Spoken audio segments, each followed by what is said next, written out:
shiresociety.com.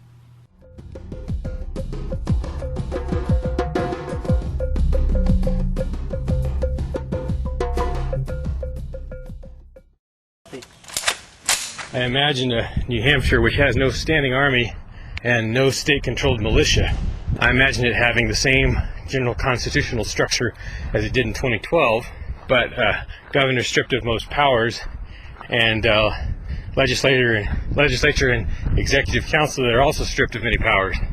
Defense plans aren't really plans at all, since no one has the command authority to carry them out in a command context. However, by this time, in a sort of United Way meets Road Warrior scenario, a series of so-called defense charities have sprung up. It's hard for me to articulate a real-world 2012 institution that these defense charities might be loosely based off of. There essentially isn't one, especially in the U.S., as organized private defense has been allowed to atrophy so much. But let's say some of New Hampshire's existing gun clubs and security firms react appropriately to New Hampshire's sudden lack of a military defense. They see opportunities for expansion, and expand they do. Nearly every institution and firm can be relied on to do this if the opportunity is obvious enough. Let's say New Hampshire pulls a Slovenian-style disassociation from the Washington government in 2025. Let's say Washington has its hands full with other problems at that time and lets New Hampshire go in exchange for various concessions. Sort of like Dublin 1922, without the bloodshed. Let's say the Washington government dissolves completely in 2027. New Hampshire's left with roughly 20 years of relative peace to play with.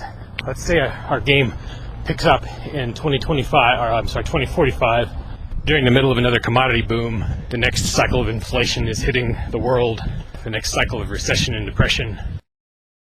Let's say New Hampshire is in a situation similar to 1938 Estonia, or maybe 2008 Estonia. She's been independent for about 20 years, but the remnants of the old empire are all around her, and her independence is fragile. Let's say the game scenario opens January 1st, 2045. As I envision it, there'd be three factions: INH, or Independent New Hampshire. It represents a sort of conglomeration of all the players who are fighting for New Hampshire independence, and all the AI who are programmed to fight for it. Then there's the NEU, the Northeast Union.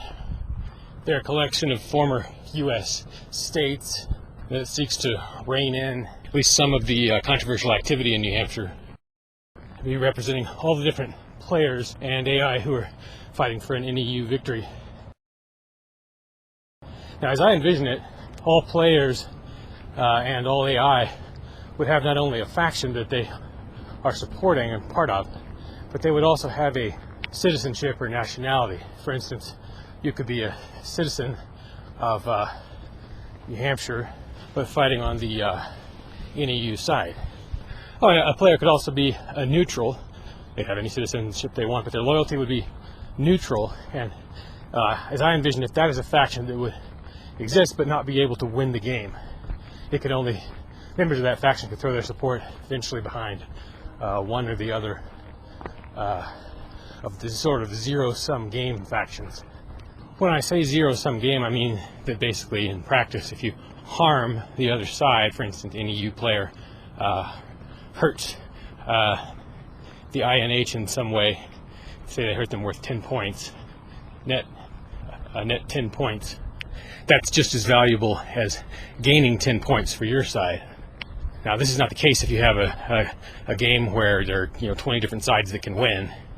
I favor this sort of two-sided zero-sum game approach because it increases activity in the game generally. At least it should.